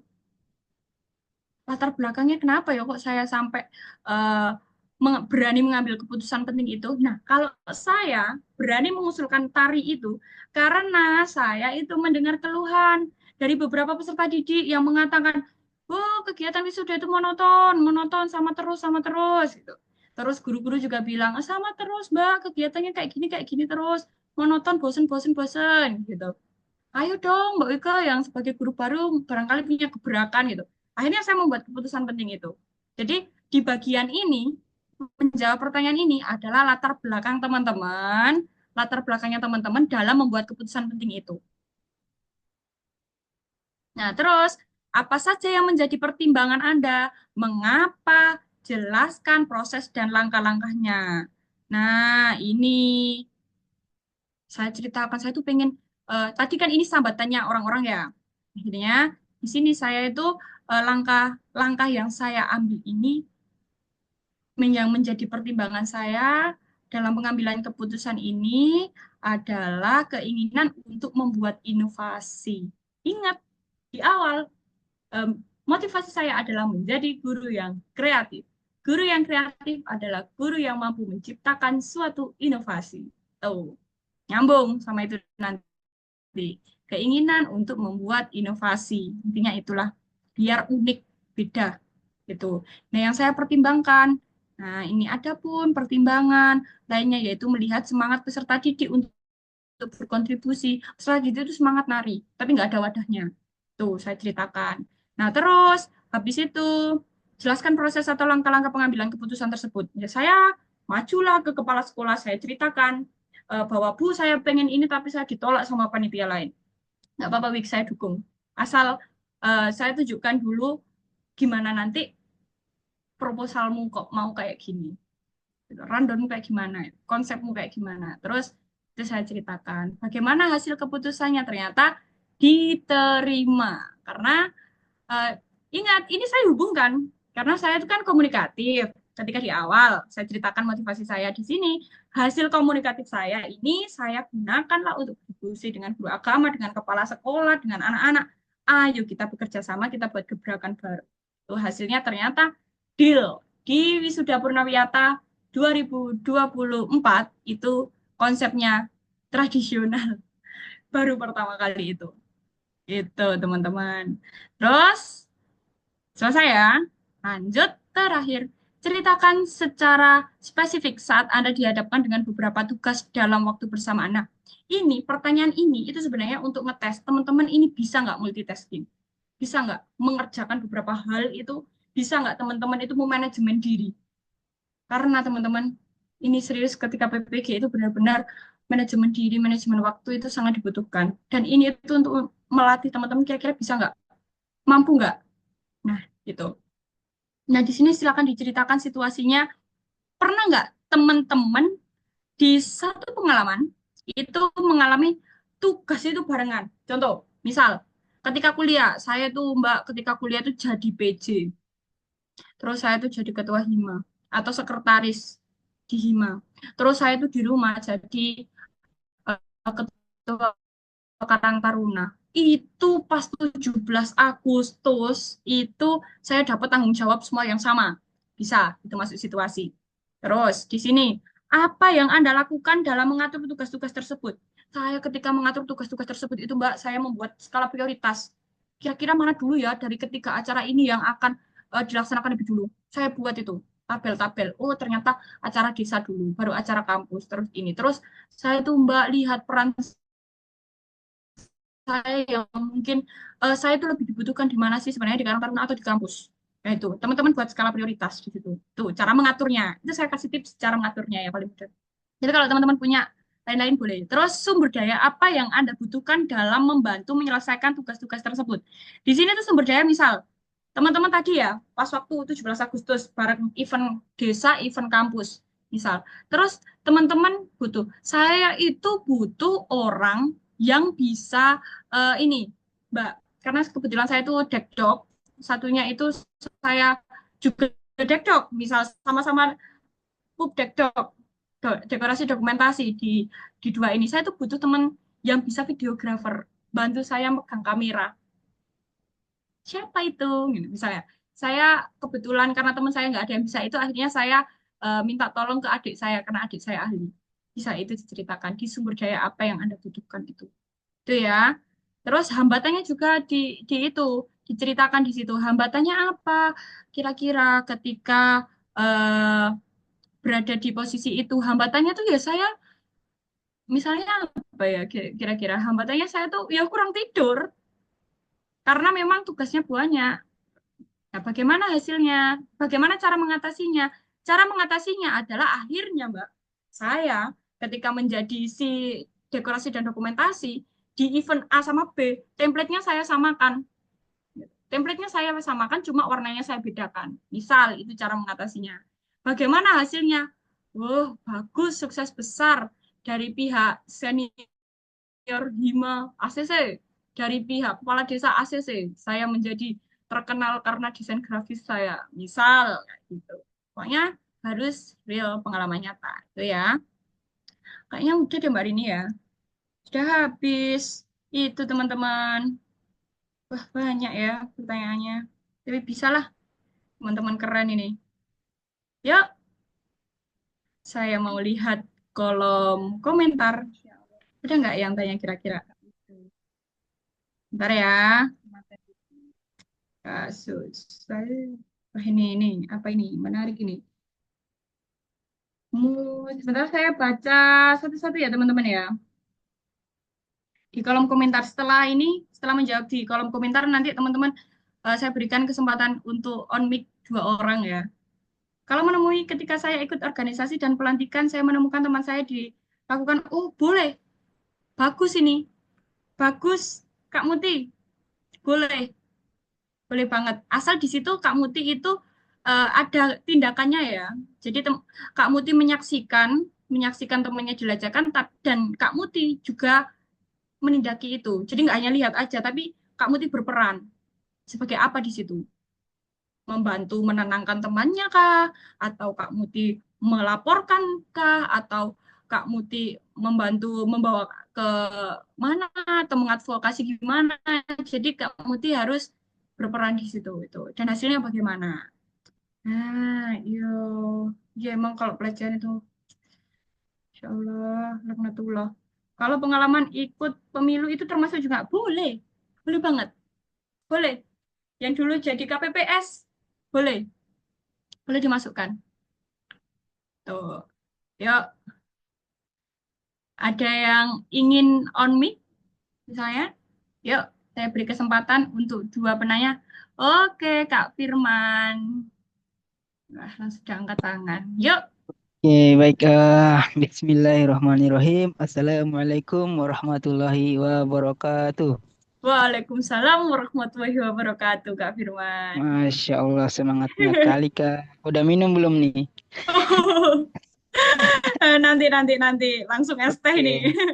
Gimana Kak Firman? Baik, pertanyaan ini kan saya melihat dari jawaban esai kan itu kan lumayan banyak ya, Kak. Iya. Nah, ketika wawancara nanti, itu bagaimana kita menjelaskan secara rinci dan juga singkat padat namun jelas. Nah, Oh, gitu. Terus? yang kedua, kira-kira ada tidak perbedaan antara soal-soal dari tahun ke tahun, apalagi tahun 2025, apakah ada perbedaan atau tidak gitu, Kak? Oke. Ini Nah, pertanyaan pertama dulu ya. ya Ada lagi? Kak. Eh, Kira-kira susahan administrasi atau substantif? Oke. Oke, Realistis ini pertanyaannya Kak Firman ya. siap. Yang pertama dulu ya. Gimana Ya cara Kak. kita menjawab sedangkan itu pertanyaannya, jawabannya banyak. Jadi gini, kalau wawancara ini sebenarnya nanti ada sesinya sendiri sebenarnya Kak Firman ya. Jadi gini sih, secara singkatnya tuh kan ada asesor ya. Di situ ada dua asesor. Terus habis itu kan ada 7 pertanyaan nih. Kalau saya dulu asesor pertama itu menanyakan 3 pertanyaan awal. Asesor kedua itu 4 pertanyaan sisanya. Gitu. Terus kemudian pertanyaan itu nggak langsung motivasi, pengalaman, mengambil keputusan penting. Enggak. Mengalir. Tapi mengalir itu nyambung. Contoh awal, Mbak Wika kira-kira motivasinya apa ya jadi guru gitu. Terus, oh kalau motivasinya gitu kira-kira Mbak Wika pernah nggak mengembangkan orang lain? Gitu. Jadi nyambung, mengalir nanti. Jadi di sini Kak Firman makanya tadi di awal baca berulang. Nanti biar Kak Firman bisa menghubungkan itu rentetan-rentetannya. Nggak kerasa kok nanti jawab semua banyak itu. Serius. Malah dulu itu saya ingat waktu wawancara itu sampai gini. Wah, Mbak Wika, kita ini kayak curcol ya. Iya, Pak. Sampai saya dikatain gitu. Wah, ini kayaknya harus ada sesi sendiri nih buat Mbak Wika cerita. Soal gitu. Iya, Pak. Iya. Jadi ngalir aja. Jangan grogi lah. Gitu. Terus yang kedua, ada nggak kemungkinan kira-kira perbedaan pertanyaan? Nah, kalau kita berkaca ke beberapa tahun lalu, jadi pertanyaan itu dari 2024, 2023, 2023 sama 2022 pertanyaannya sama Kak Firman. Dan kemungkinan insya Allah ya itu Kak Firman. Jadi dari 3 tahun terakhir itu sama kok. Ada 7 pertanyaan dan anak-anaknya itu. Gitu. Terus tadi sulit mana gitu ya? Sulit mana kira-kira dari wawancara, substantif, sama administrasi? Nggak ada yang sulit kalau kita belajar. Ya nggak? Gampang. Semuanya dibuat gampang. Kita memindset diri kita gampang gitu. Biar nggak ada yang berat. Pokoknya kalau Kak Firman belajar, bisa lah. Makanya join di Excellent Service. Gitu, pilihan yang tepat ini. Oke, ada lagi Kak Firman? Cukup, Aman? Kak. Oke, terjawab. Kalian semoga sukses ya. Ah, Amin. Oke, ini Kak Muti. Gimana Kak Muti? Ini sudah aktif dari tadi ya Kak Muti Ya. ya. Gimana? Assalamualaikum warahmatullahi wabarakatuh, Kak. Waalaikumsalam. Ya, jadi gini, saya mau bertanya, kan Hmm, saya itu kan jurusan matematika ya. Nah, itu iya. gimana ya cara belajar tes substantifnya gitu? Apakah, kan katanya tuh beda-beda soalnya. Nah, Heeh. dari mana gitu?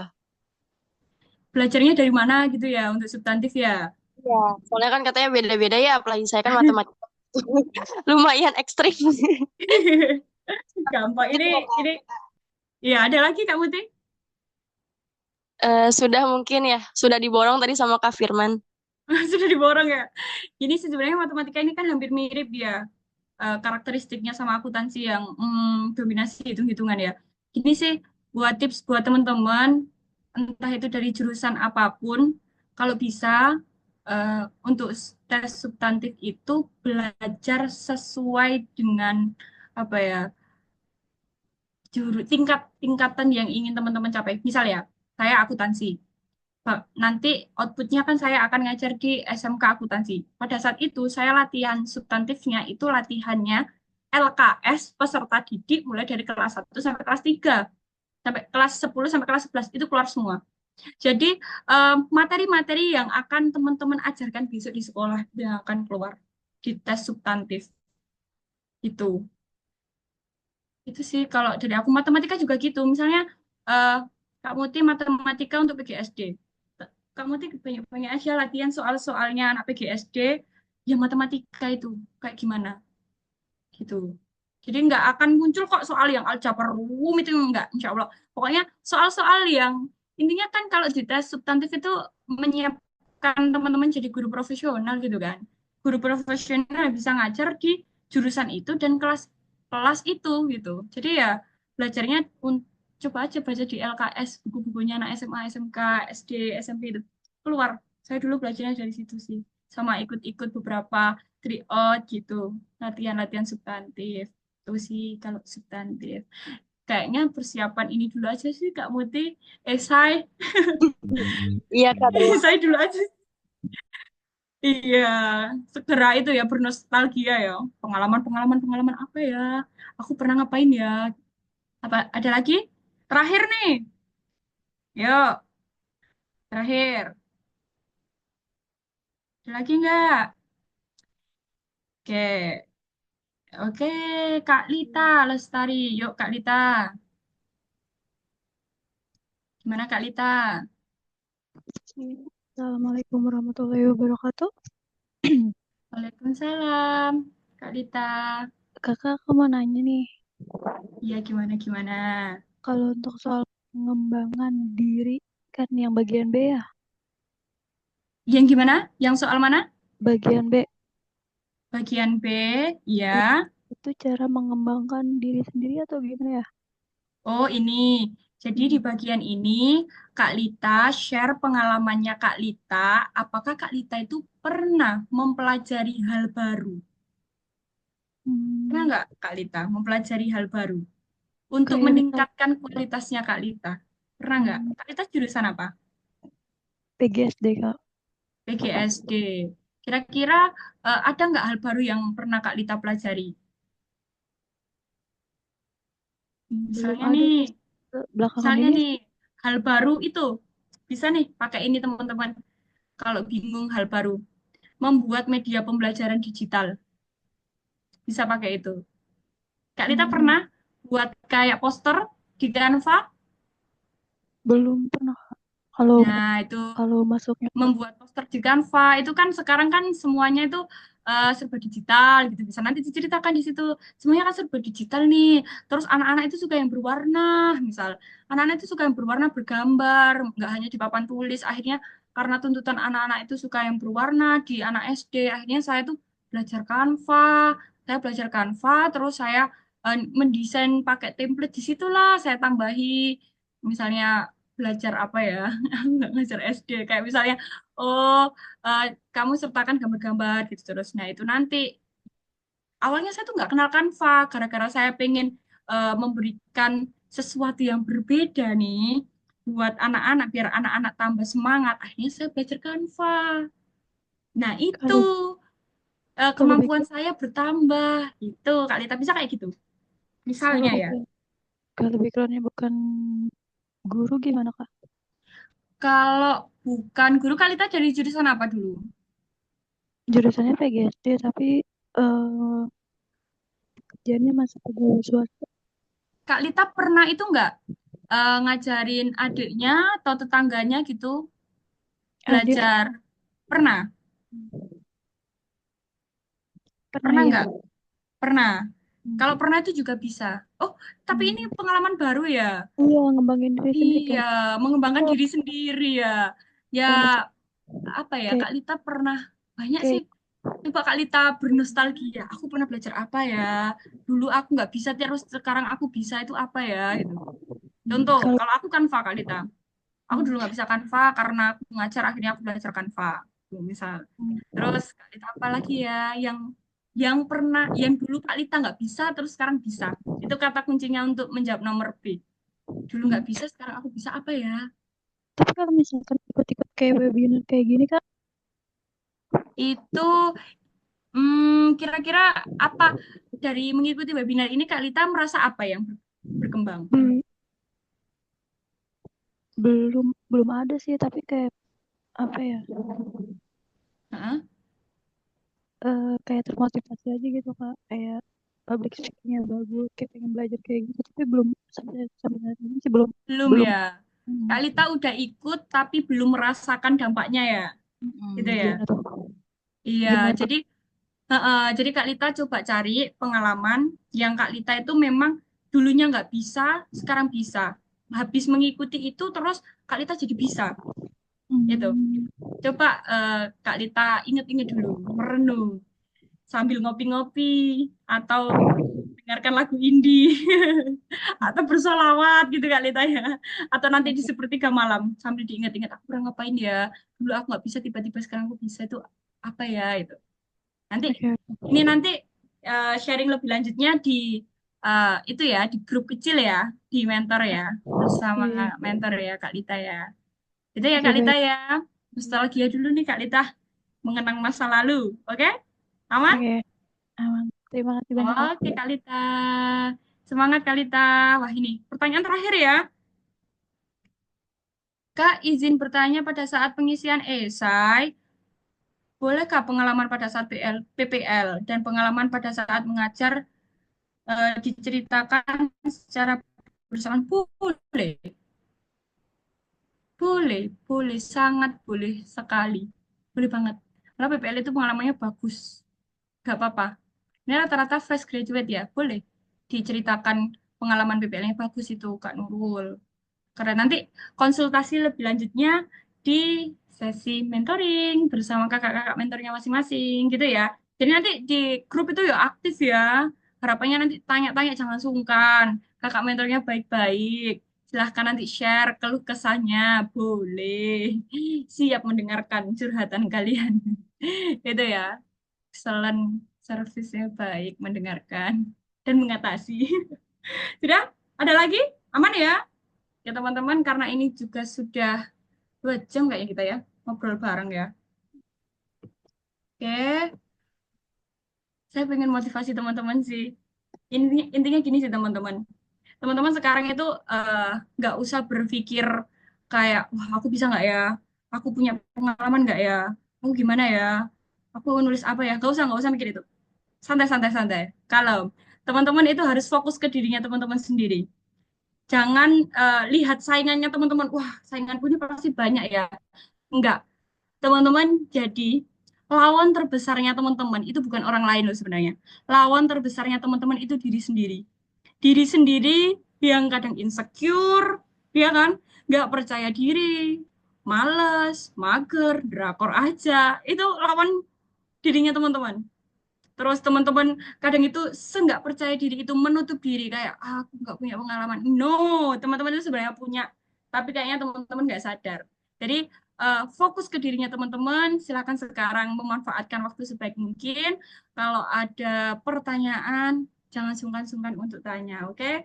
Ingat teman-teman, yang sudah tertakar tidak akan tertukar. Saatnya sekarang berikhtiar. Sepakat? Sudah ya, sekian dari saya. Wallahul muwaffiq ila aqwamit thoriq. Wassalamualaikum warahmatullahi wabarakatuh. Saya kembalikan ke Mbak Rini. Waalaikumsalam warahmatullahi wabarakatuh. Masya Allah sekali, Kak Wige. Pengalaman penyampaiannya sangat bermanfaat sekali untuk kita nanti pendaftaran di PPG ya. Karena sepertinya sebentar lagi kan sudah Maret ya. Kita waktunya deg-degan nunggu Oh iya, pembukaan pendaftaran. Mbak Rini, mohon maaf, izin mengingatkan. Wah, lupa saya Mbak Rini. Jadi, teman-teman, setelah ini Boleh. ada waktu 1 minggu ya Mbak Rini ya. Ada waktu 1 minggu teman-teman. Iya. 1 minggu ini, teman-teman silahkan untuk praktik. menulis esai ya. Teman-teman silakan praktik menulis esai versinya teman-teman. Gak apa-apa. Nanti setelah sudah silahkan dikirim ke email. Ya Mbak Rini ya, betul? Kirim ke emailnya siapa Mbak Rini? Betul, ke email mentornya masing-masing. Iya, Ke email mentornya masing-masing ke nanti emailnya akan mentornya tim masing-masing. kirimkan di Gitu ya. betul di Silahkan grup teman-teman setelah ini masing-masing. ada challenge untuk praktik menulis esai versinya teman-teman. Apapun itu akan saya bacalah. Terus nanti silakan kirim ke emailnya mentor masing-masing. Nanti akan direview oleh mentor dan kemudian nanti kita akan ada sesi one on one, akan ada sesi diskusi kayak gini. Kita nanti ketemu lagi di Zoom, gitu ya. Ada lagi Mbak Rini? Misalkan Mbak Rini nih Iya, lainnya. sudah tersampaikan oleh Kak Wike ya.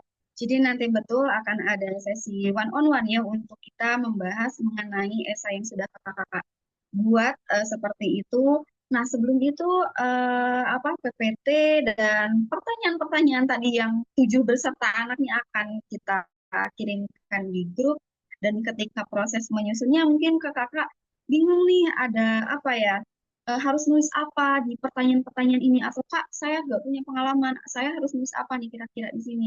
Nah kakak kakak boleh untuk berkonsultasi kepada mentor yang sudah dibagikan kelompoknya itu boleh di grup mungkin ataupun via personal chat ya. Jadi kakak-kakak di sini bebas maksudnya kita sharing aja dengan yang sudah lolos yang sudah ber-PPG gitu pengalamannya insya Allah kita membantu ya. Semoga bisa menjadi bekal untuk nanti ketika pendaftaran. Jadi jangan sungkan-sungkan.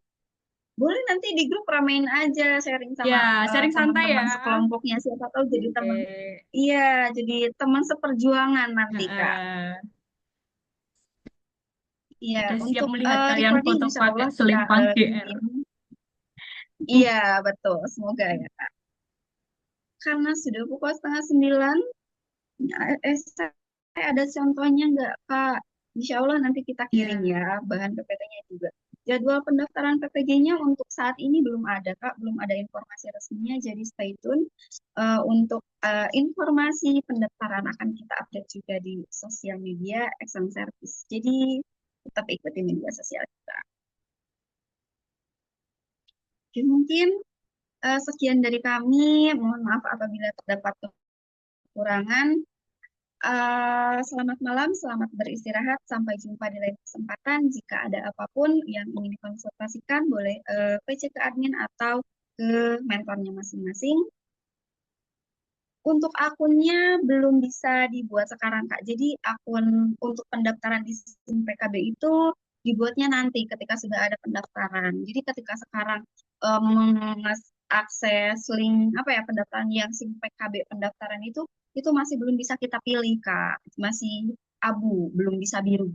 Seperti itu. Jadi akun nanti bisa dibuat setelah pendaftaran. Seperti itu, Kak. Terima kasih banyak, Kak. Terima kasih, Kak Wike. Sama-sama. Sama-sama. Selamat istirahat. Boleh lewat dari Zoom. Sampai jumpa. Lain waktu. Sehat selalu.